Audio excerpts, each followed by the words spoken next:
বন্ধুরা, আজকের ব্লগে তোমাদের সাথে আমি ফুলকপি আলুর ডালনা রেসিপি শেয়ার করছি, যেটা থাকলে ভাত রুটি সবাই একটু বেশি খাবে। তো দেখো বন্ধুরা, তার জন্য আমি নিয়েছি ফুলকপি। আর ফুলকপিটা এখন ছুরি দিয়ে কেটে নেব। তার আগে হাতে করে একটা একটা করে পিস বের করে নিচ্ছি। তো বন্ধুরা দেখো, ফুলকপি পিস বের করে নিয়ে এবার যে শক্ত ডাঁটাটা আছে সেখানটা ছুরি করে কেটে দিচ্ছি মাঝ বরাবর, তাতে তাড়াতাড়ি সিদ্ধ হয়ে যাবে। তারপর সব ফুলকপির পিসগুলো একটা চৌকির মধ্যে নিয়ে নিলাম। তা বন্ধুরা, এবার এটা আমি কিছুক্ষণ গরম জলে ভিজিয়ে রাখবো। তো গরম জলে আমি 10 মিনিট ভিজিয়ে রেখেছিলাম, রেখে এখন ছেঁকে দিয়েছি। দিয়ে এখন এবার কড়াইয়ে সর্ষের তেল দিয়ে দিলাম। আর এই রান্নাটা আমি করব সর্ষের তেলে। গ্যাস বার্নার জ্বালিয়ে দিয়েছি, তেল গরম হয়ে গেছে। এরপর দিয়ে দিচ্ছি ফুলকপি। সমস্ত ফুলকপিটা দিয়ে দিলাম আর দিয়ে এবার একটু নাড়াচাড়া করে নিচ্ছি।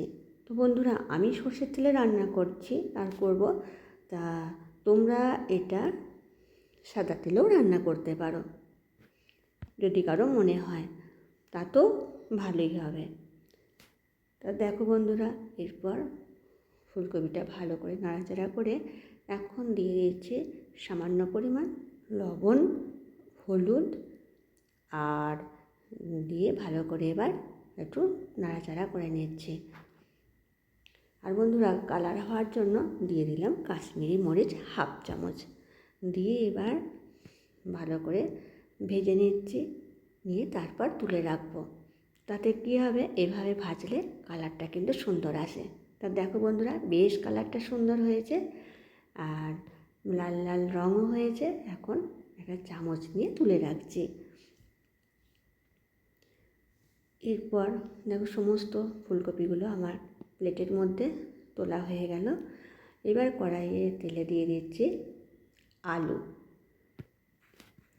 আলুটাও আমি প্রথম ভেজে নিচ্ছি। তো দেখো, ভালো করে তেলের মধ্যে দিয়ে এবার নাড়াচাড়া করে নিচ্ছি বন্ধুরা।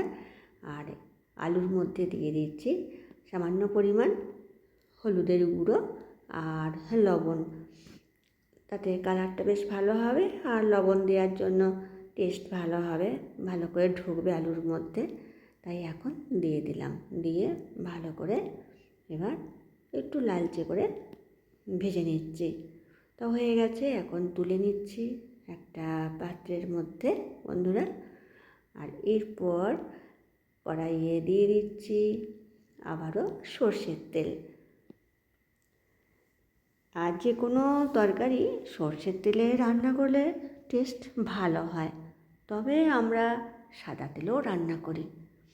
আর দেখো, এই এখন 2 চামচ সর্ষের তেল দিয়েছি, তার মধ্যে এখন দিয়ে দিয়েছি যে জিরে 1/2 চামচ, একটা তেজপাতা, দারুচিনি আর 2টো লং দিয়ে এবার ভালো করে একটু নাড়িয়ে নিলাম।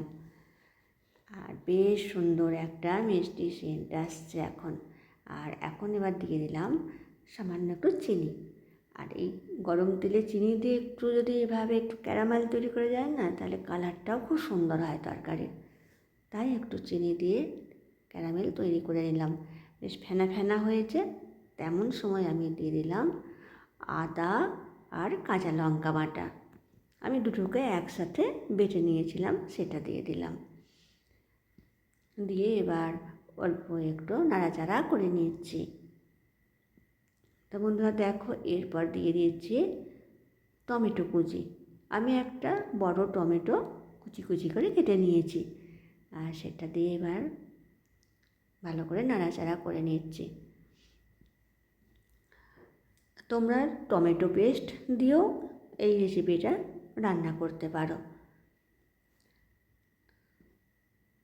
তা দিয়ে এবার এখন দিয়ে দিচ্ছি জিরের গুঁড়ো, ধনের গুঁড়ো আর এটা দিয়ে দিচ্ছি কাশ্মীরি মরিচ গুঁড়ো।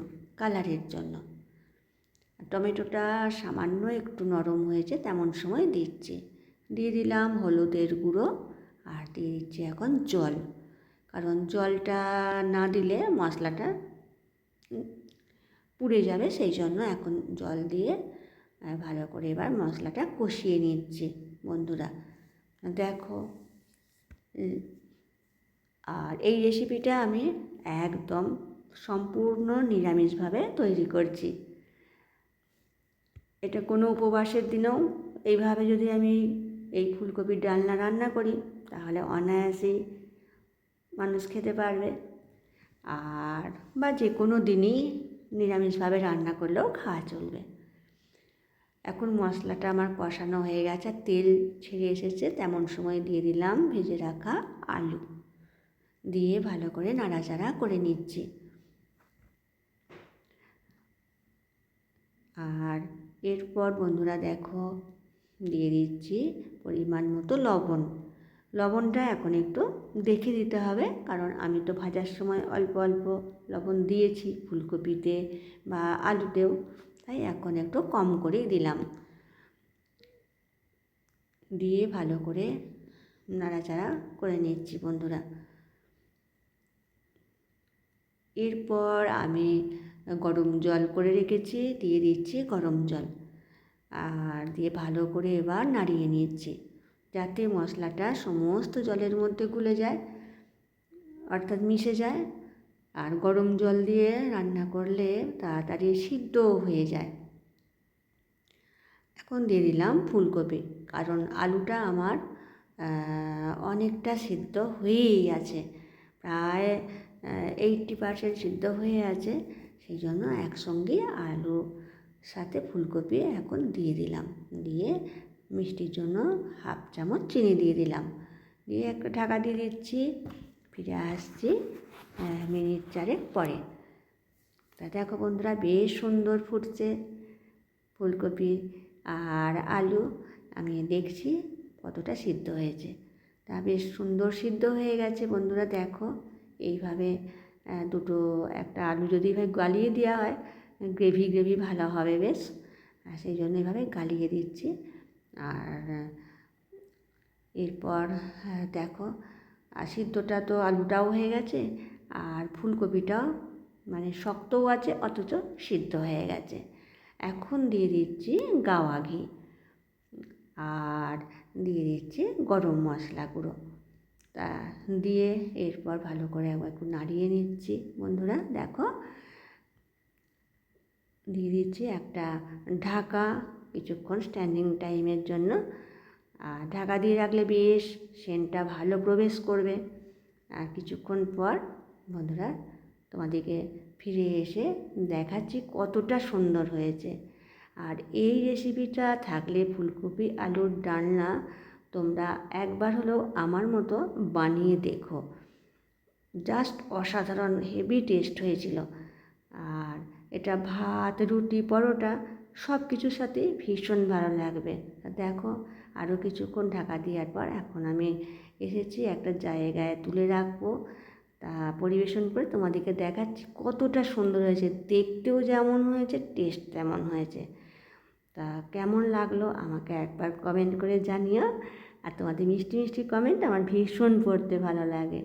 আর ভালো লাগলে আমার এই চ্যানেলটি সাবস্ক্রাইব করে লাইক, কমেন্ট, শেয়ার করে পাশে থেকো।